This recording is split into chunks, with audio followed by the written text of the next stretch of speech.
Hello, welcome back to part 2 of our How to Create a Facebook Page video series.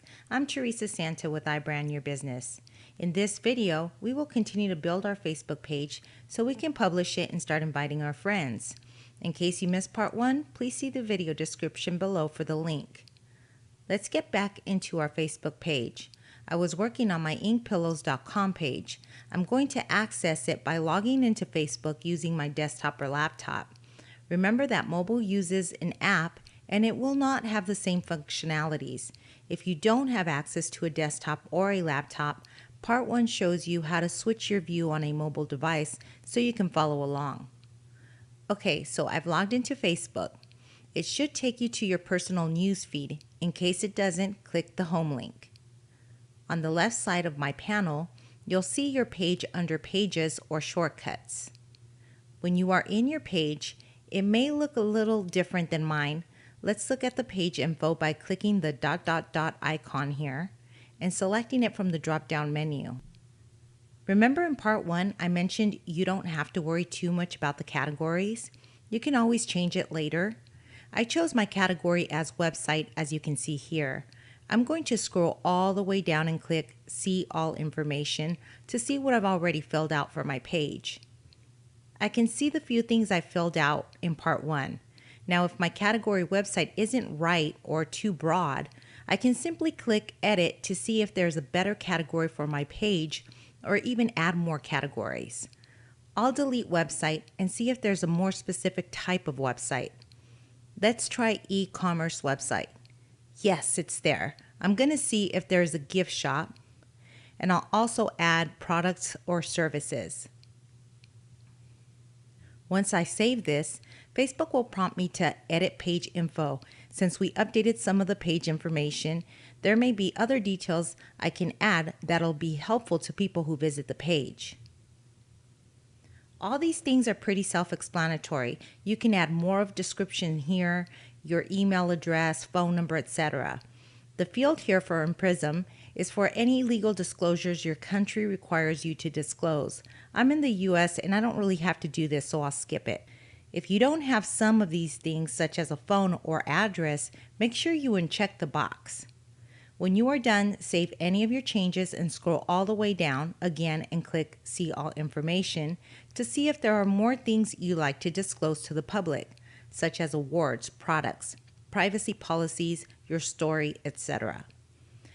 Moving on, let's add a call to action. You can see here we have this really nice big blue button which reads Add a Button. Depending on what your category is, you might have slightly different options, but I know I want to make sure that people visit my new shop. I'll click on the Add a Button.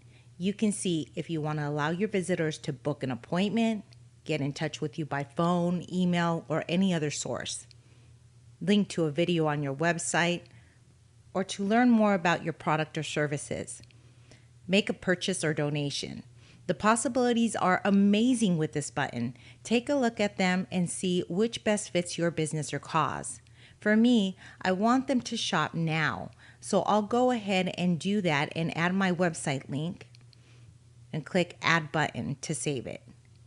By the way, you can always change this button. You're not committed to a one-time deal, so you can change it up from time to time. Next, let's go look at our settings, where the administrative part of our page is. Here we are in the General tab. Some of this stuff is self-explanatory, but I'll go over the most sections people have had questions about. First, shortcuts. When you are in your personal newsfeed, it's nice to go to your shortcuts and access the page from there. You are not limited to the amount of Facebook pages you can have. For example, some people manage their Facebook business page and at the same time manage their Facebook community pages for other causes like church, sports, fundraiser, etc. In this case, it would make sense to make the page a shortcut. It makes it much easier to get to, as you can see here on my personal newsfeed. Next, page visibility. Right now, since I'm working on building my page, I don't want the public to access the page, hence the check mark here after page unpublished. But as soon as I'm ready, this is where I'll come back to and check page published instead and save my changes. Next, visitors posts. This is pretty self-explanatory. You can either allow the public to post on your page, review it first, or disable it altogether. Okay, next is newsfeed audience and visibility for posts. This is really interesting. You can actually target your audience for each post by selecting their gender, interest, age, and more. You can even limit your audience by location and language. If this is something you want to turn on, make sure you click the check mark and save changes. Next, messages. Remember in the first video when we shortened our URL? There was a way people can contact you privately. There is a URL address you can use. For me, it's m.me/inkpillows. But you can also show a button on your page. If you want to enable the button, you would keep this box checked, so the button shows up on your page. If you don't want people to randomly send you private messages, then uncheck this box and save changes. The URL will still work if you want to privately give that to people. Next, tagging ability. Tagging is when people tag a photo or video your business or cause has published. Typically, they tag it when they are sharing your photo or video on their own page. The tag shows as your page, and people can simply click on the tag to get directly to your page. If you are okay with others tagging your stuff, you can place a check mark here and click Save Changes. Okay, now there's others tagging this page. If someone is talking about you on Facebook, especially if it's positive, it is great when people tag your page in their Facebook page or even on their Facebook personal profile. It gives your page a lot of exposure. The tag becomes a link right to your page. It's a pretty powerful thing, so I generally keep it turned on. Moving on, page location for frames. It's Facebook's in-app camera, which acts a lot like Snapchat.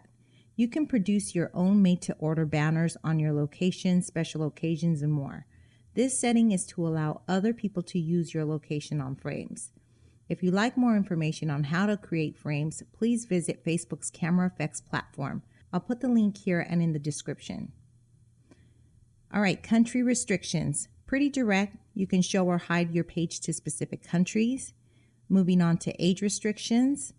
This one here is an important one. If you were to put an age restriction here, Facebook will hide your page when people are not logged into Facebook. But of course, if the person is logged in and meets the age requirement, then the page is viewable. This is especially important for the public who is not logged in. Since Facebook pages are public, I leave this alone, so my page will show whether the person is logged in or not. Okay, page moderation. Separate any keywords by comma to anything you don't want to see posted on your page. I personally don't like when people spam my page with their website links, so I block it out by typing in http:// comma, https:// comma, and www. If any of these show up on a post or comment, Facebook will mark it as spam until an admin of the page unhides it. Profanity filter. You can turn this on to avoid bad words or phrases on your page. I generally keep it off. Most people are pretty respectable for your business page. And you can always mark them as spam if you don't like something that someone posted. Similar page suggestions. This is when you are allowing Facebook to recommend your page to people who like similar pages. I typically keep this on. Okay, page updates. I personally turn this off. Sometimes I'll go in and change my page info or description to fit better keywords. I don't really want it to automatically post that information for me. I'd rather create my own posts when sharing to my followers. These two, post in multiple languages and translate automatically, are self-explanatory. Nice feature to have. Next is comment ranking. This is a setting you can have if you don't really want your comments in the order that they are received. Meaning, if there is one particular comment that is getting the most likes or replies, you'd want that to show in the top part of the post. All right, next is content distribution. This really only applies to desktop or laptops because mobile users don't have this ability, but you can prohibit people from downloading to their computers your videos that you directly uploaded to Facebook. This is really cool. You can always download to your computer all your posts, photos, videos, and page info as a backup. Next, merge pages. Sometimes we accidentally create two pages for the same business or address.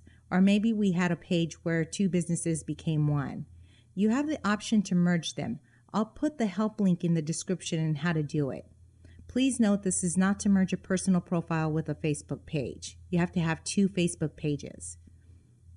Next is remove page. If you want to delete the page, this is where you would do this. Facebook gives you a grace period of 14 days just in case you change your mind. Last is recommended actions. I keep this on. It's good to have recommendations from Facebook. Great reminder. I don't have any yet since my page is new, but you'll see them as soon as you make your page live and start posting. Next tab is messaging. This tab is for private messaging. Because my page is not published yet, I can't really test the message button. The settings here in messaging are the following.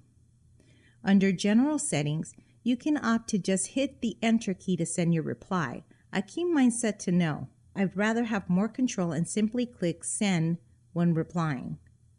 Under response assistant, you can send an instant reply to someone who messages you, like an autoresponder. You can also stay responsive when you can't get to your computer. If you change this to yes, you can let the person know that you are away at the moment and will reply as soon as possible. Facebook rates your response time, so this is a good thing to have turned on. You can also show a messenger a greeting.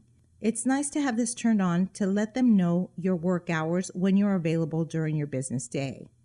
Next is Edit Page tab. Facebook guesses what template you may need based on your categories you selected. I can see that Facebook got my template right. It is a shopping page. If it didn't get it right, maybe there is a better category for your page, but sometimes you may need to edit this manually by clicking Edit and selecting the appropriate template. For tabs, we will get more into custom tabs in part 3, but these are the tabs that Facebook has provided me based on my template. Yours may look different. Let me show you on the front page where these are. I'll click on Page to get back to the front of my page. You can see here at the bottom of my profile picture all the tabs I have available by default. I'll go back into my settings and back to Edit Page tab. Depending on what tab you want to show first, you can either let Facebook decide that for you by turning on Use Default Tabs, or you can simply drag the tab by mouse clicking and moving it to the desired location.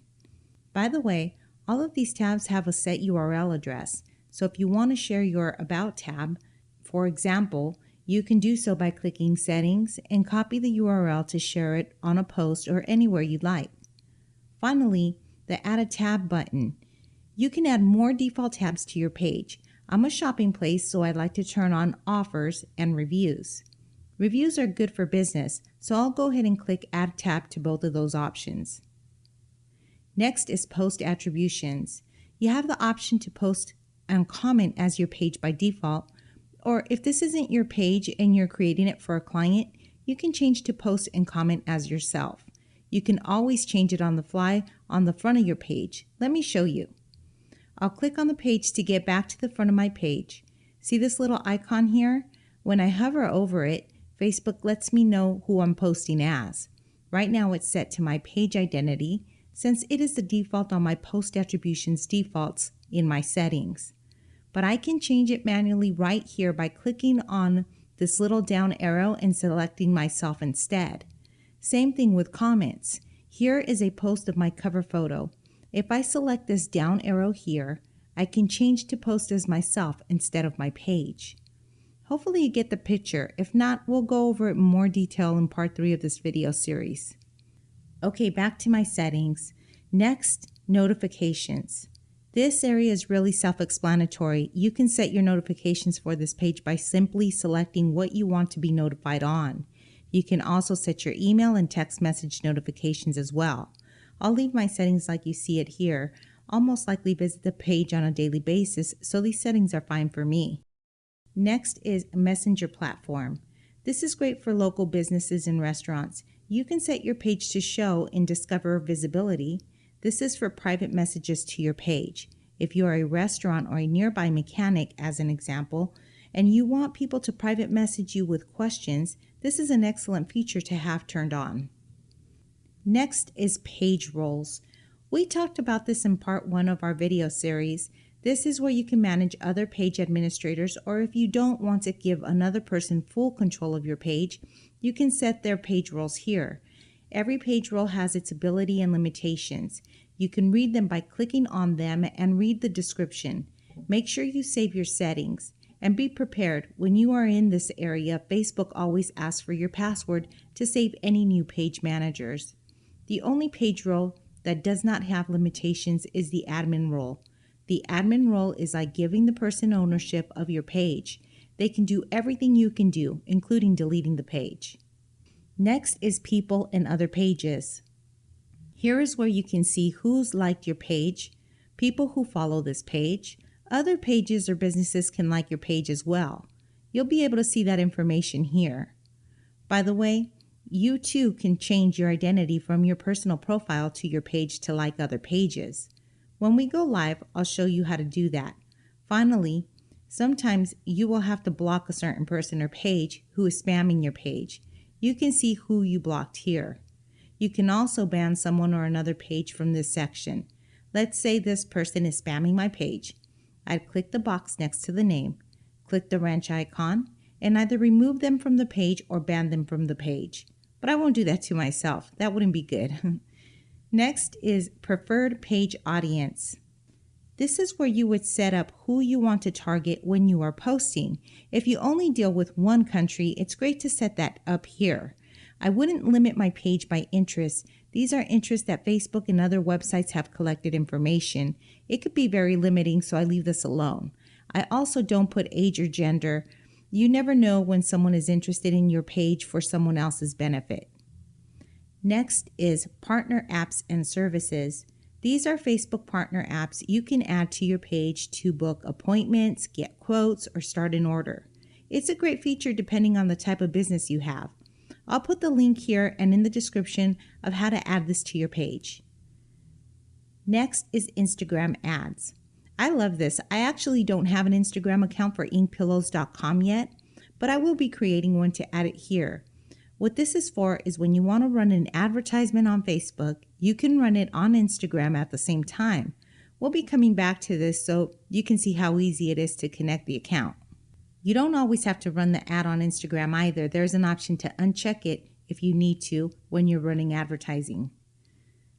Next is the Feature tab. You can feature another page you like on your page. For example, I own I Brand Your Business. I'd like to feature it on my inkpillows.com page. This is how I'll accomplish this. I'll go to my I Brand Your Business page. I'll click on the ... icon. I'll select Like as Your Page. I'll see all the pages I manage. For you, it might just only be one. I'll select my page, inkpillows.com. I'll click Submit. Facebook will tell me that I Brand Your Business has been added as one of my favorites for inkpillows.com. Now I can go back to inkpillows.com and go back into my settings and back in my Feature tab. Now I can add my featured like, select the page, and click Save. What that does is in the front side of my page, I'll see pages liked by this page will have my I Brand Your Business page as well. Okay, let me go back to my settings into the Feature tab. Let's talk about the next section here, page owners. Remember in part 1 of the video series, I said that Facebook by default does not publicly announce the page admin or owner? If you want to change that, this is where you can tell the world by clicking Add Featured Page Owner and selecting yourself or another owner. I personally don't like to mix my personal profile with business, so I leave this alone, but it might be different for you. Next, Cross-Posting tab. This is where you have a video on multiple pages you want that video to appear, but you want that video to collect important insights, information as to how many views, comments, likes, etc. This is where you would set that up. Not all my pages do the same thing, so I use this for when I have like a happy holiday video. I create one and upload it and cross-post it. Here's how to do it. I'll put the link here. Next, page support inbox. This is just what it sounds like. Sometimes we need Facebook support on our pages. You can go to their help center. If you can't find the answer, tell it that you can't find the answer, and it will eventually kick you into submitting a help ticket. This is where you can see the status. Next, payment section. You can actually set it up where people can pay you directly on your Facebook page. Connect it with your PayPal or Stripe account. Follow the settings and you're on your way. Narrowing it down, the activity log section. This is a history log of everything your page has done since the beginning of time. It's broken into sections. Everything of when a photo, comment, post by others, event, offers, etc. was posted. It's your timeline from the beginning of time. Oh boy, that was a lot of settings to go through, but they are important to acknowledge and change according to what your page's needs are. There are 3 other tabs up here I want to go over with you in part 3, notifications, insights, and publishing tools. But first, let's do some cleanup so we can make our page public and start inviting friends. If you don't have any friends on Facebook, you'll most likely have to spend a bit of money and run advertisement to get people to notice your page. We'll go into running an advertisement on Facebook in our next part of this video series.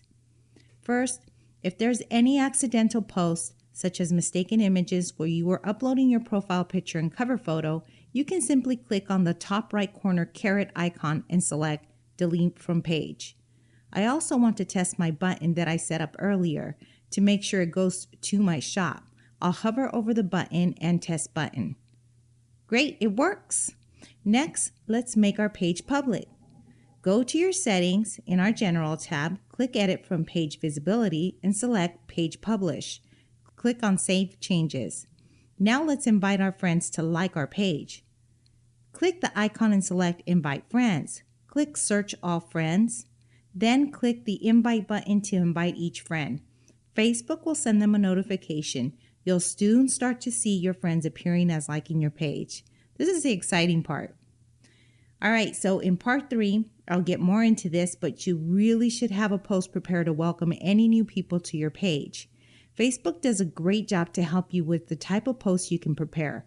Facebook even gives you tips on how to create effective posts. You can share a photo or video, create an event, create an offer, etc. You can see what you can do with these helpful icon guides here. One very important post you can consider is walking your new likes through how to follow your page, not just like it. Remember in part 1 where I showed you how I changed my following settings by hovering over the following button and changing my settings to see first in my personal newsfeed? And I also made sure I had all my notifications turned on. It's important that people who care about your page know to change these settings for themselves. Why? Because only about 3% of people who have liked your page will ever see your posts. People who never interact with your page and simply has clicked the like button on your page will eventually never see your posts. It's Facebook's algorithm. Facebook feeds people what they want to see and their interests. You can try to minimize that behavior by having your followers change their settings on your page.